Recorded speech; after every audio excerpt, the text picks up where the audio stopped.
ഞാൻ എന്താണ് നടന്നത്, അല്ലെങ്കിൽ ഈ ഗ്യാങ് ഹൗസ് എന്ന് പറഞ്ഞ സ്ഥലത്ത് എന്താണ് നടന്നതെന്നല്ല ഞാൻ ചുരുക്കി നിങ്ങൾക്ക് പറഞ്ഞുതരാം. ഈ പറഞ്ഞ പോലെ നമ്മളങ്ങനെ വന്നു.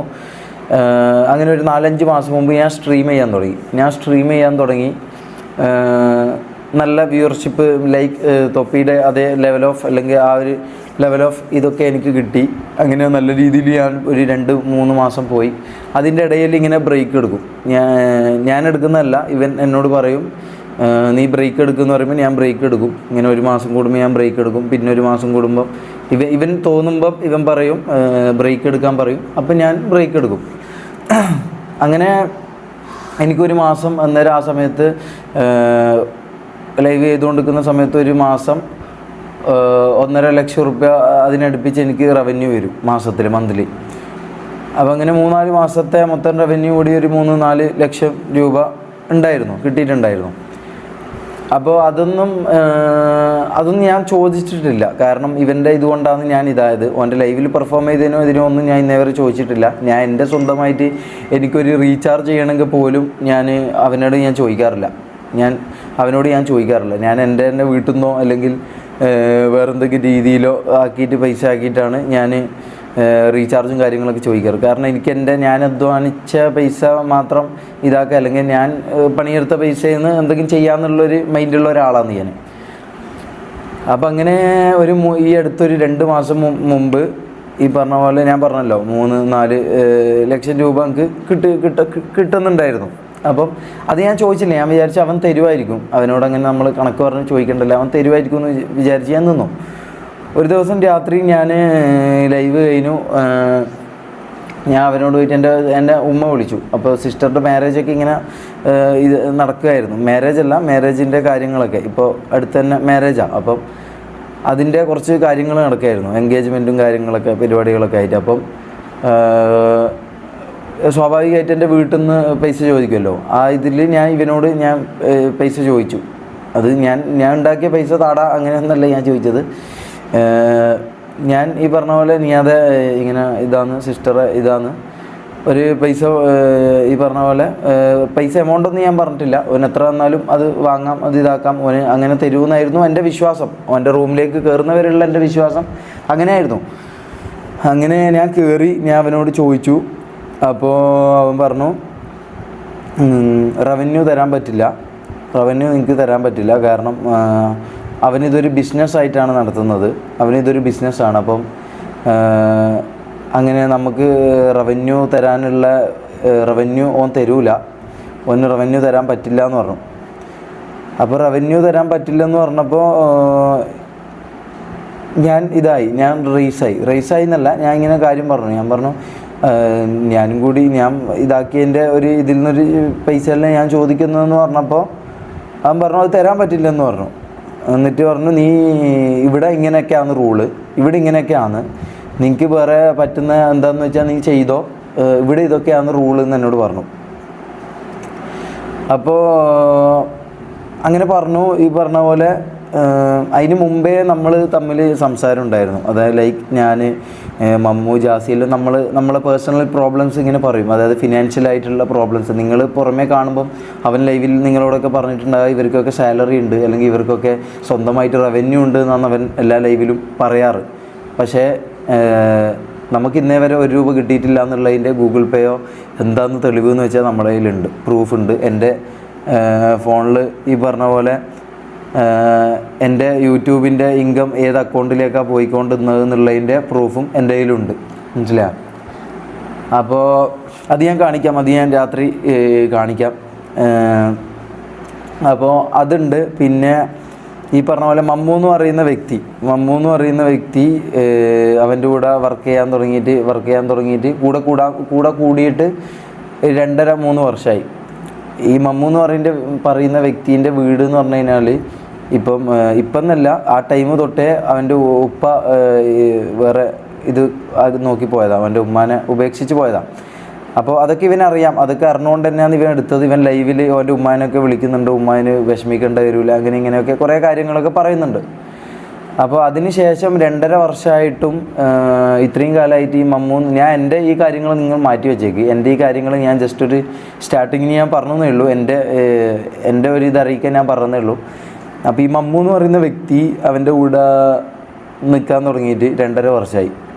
ഈ ഒരു 2 മാസം മുമ്പ് മമ്മു എന്ന് പറഞ്ഞ വ്യക്തിൻ്റെ വീട്ടിൻ്റെ ഓടിട്ട വീടാണ്. ആ വീട് കണ്ടാൽ നിങ്ങൾക്ക് കാര്യങ്ങൾ ഞാൻ പറയാതെ തന്നെ മനസ്സിലാവും. അത് ഓനൊരു വീഡിയോ എടുക്കുന്നുണ്ട് ഓൻ്റെ വീടൊക്കെ കാണിച്ചിട്ട്.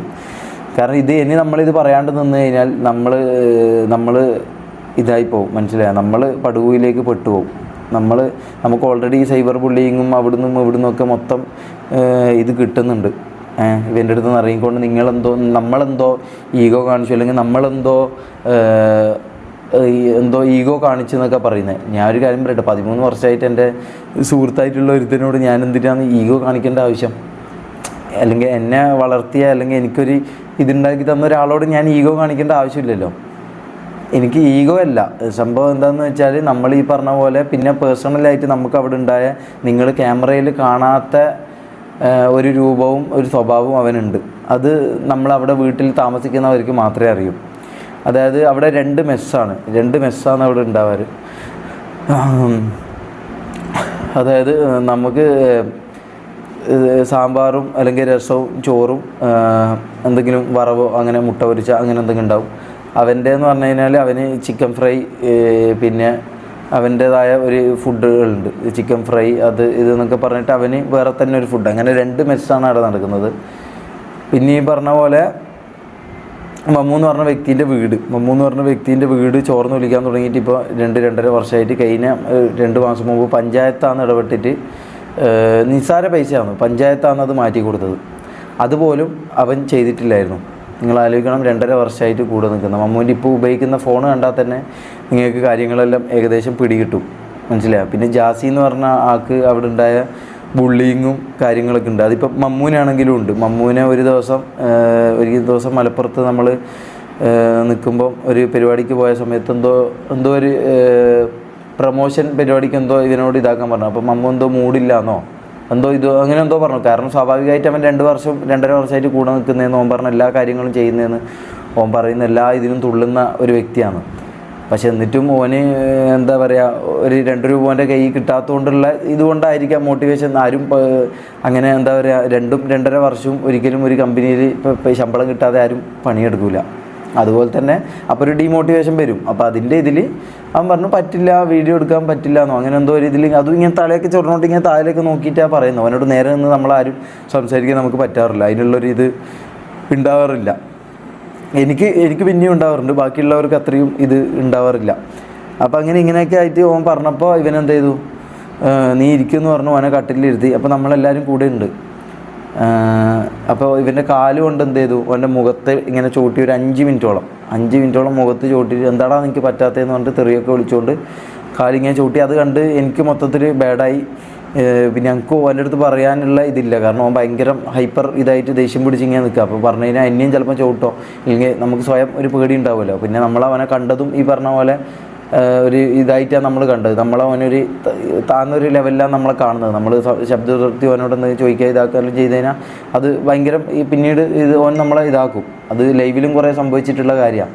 അതായത് ഓൻ പറഞ്ഞ പോലെ കാര്യങ്ങൾ എന്തെങ്കിലും നമ്മൾ ചെയ്യാതെ ഇരുന്ന് കഴിഞ്ഞാൽ അതിൻ്റെ ലൈവിന് ശേഷം നമുക്ക് കുറേ ഇത് കിട്ടും. നമ്മളെ മെൻ്റലി ആണെങ്കിലും ഓൻ്റെ വായ കൊണ്ട് ഓൻ നമ്മളെ ഭയങ്കരമായിട്ട് തളർത്തും. പലതും പറഞ്ഞ് തെറിവിളിയിലൂടെയും ഇതുമെല്ലാമായിട്ട് നമ്മളെ തളർത്തും. അപ്പം അതുകൊണ്ട് ഓനോട് നമുക്കൊരു ഒരിതുണ്ട്, ബഹുമാനമില്ല, നമുക്ക് പേടിയുണ്ട്, പേടി മാത്രമേ ഉള്ളൂ. അങ്ങനെ മമ്മൂനെ ഈ പറഞ്ഞ പോലെ ചവിട്ടി ഞാൻ. അപ്പോൾ റാംബോ ആണ് ഇതിൻ്റെ മൊത്തം വീട്ടിലെ കാര്യങ്ങളും ഇവൻ പറയുന്നത്. അതായത് ഇവൻ തൊപ്പി പറയുന്നു ഇന്ന് ഇവർക്ക് ഫുഡ് കൊടുക്കണ്ട, അല്ലെങ്കിൽ ഇന്ന് ഇവർക്ക് ഇതില്ല, ഇന്ന് ഇവരിത് ചെയ്യണ്ട എന്ന് പറഞ്ഞു കഴിഞ്ഞാൽ റാംബോ ആണ് നടപ്പിലാക്കുന്ന ആൾ. നടപ്പിലാക്കുന്ന ശാസനം ഇടുന്ന ആൾ തൊപ്പിയും അത് നടപ്പിലാക്കുന്ന ആൾ റാംബോ ആണ്. അപ്പോൾ ഈ പറഞ്ഞ പോലെ റാംബോ എന്ത് ചെയ്തു,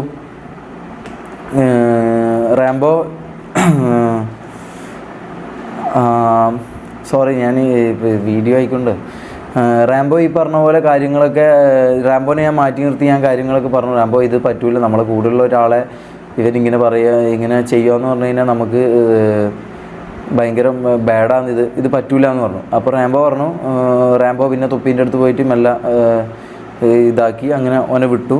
ഈ പറഞ്ഞ സീനടക്കേനു. അപ്പോൾ അപ്പോൾ ഇതൊക്കെയാണ് അവിടെ ഗ്യാങ് ഹൗസിൽ നടന്ന കാര്യം. ഇതിപ്പോൾ ഞാൻ പറഞ്ഞത് ഒരു 10% മാത്രമേ ഞാൻ പറഞ്ഞിട്ടുള്ളൂ. ബാക്കി ഒരു 90% ബാക്കിയുണ്ട്, മനസ്സിലായോ? ബാക്കി ഇതിലും ഡാർക്കറായിട്ടുള്ള കുറേ കാര്യങ്ങളുണ്ട്. പക്ഷേ അതൊന്നും എനിക്കിപ്പം പറയാൻ താല്പര്യപ്പെടുന്നില്ല. അപ്പം ഈ കാര്യങ്ങൾ നമുക്കൊന്ന് പറയണം തോന്നി. കാരണം നമുക്ക് എന്തുകൊണ്ടിപ്പോൾ പറയുന്നു നിങ്ങൾക്ക് വേണമെങ്കിൽ ചിന്തിക്കാം. അവനിപ്പോൾ സിനിമയായി, നിങ്ങൾക്കൊന്നും ഇല്ലാത്തതുകൊണ്ടല്ലേ നിങ്ങളിപ്പോൾ വന്ന് പറയുന്നത് നിങ്ങൾക്ക് വേണമെങ്കിൽ ചിന്തിക്കാം.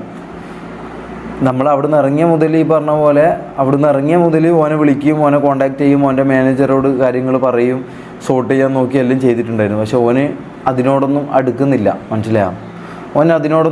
അപ്പം നമ്മളെ ഇങ്ങോട്ട് ദ്രോഹിച്ച് നമ്മളോട് ഇങ്ങോട്ട് തെറ്റ് ചെയ്ത് നമ്മൾ എന്തോ തെറ്റ് ചെയ്ത പോലെയാണ് ഓൻ നമ്മളോട് പെരുമാറുന്നത്. അതിൻ്റെ ഇത് നമുക്ക് കിട്ടുന്നുമുണ്ട്. ലൈക്ക് ഞാനിപ്പോൾ കിക്കില സ്ട്രീം ചെയ്യുന്നത്, അവിടെയാണെങ്കിലും എല്ലാ സ്ഥലത്തും എനിക്ക് ഭയങ്കരമായിട്ട് നെഗറ്റീവും ഇതും ഞാനെന്തോ തെറ്റ് ചെയ്തു, നമ്മളെന്തോ തെറ്റ് ചെയ്തു എന്നാണ് ആൾക്കാർ കണക്കാക്കുന്നത്. അത് ആൾക്കാരെ നമ്മൾ ഇത്രയും കണ്ട ആൾക്കാർ ഇത് മനസ്സിലാക്കാൻ വേണ്ടിയിട്ട് മാത്രമാണ് ഇങ്ങനൊരു വീഡിയോ ഇടുന്നത്. അപ്പോൾ ഞാൻ മമ്മൂനെയും കൂടി വിളിക്കാം, ഓന് പറയാനുള്ള കാര്യങ്ങളും കൂടി ഒന്ന് കേൾക്കാം.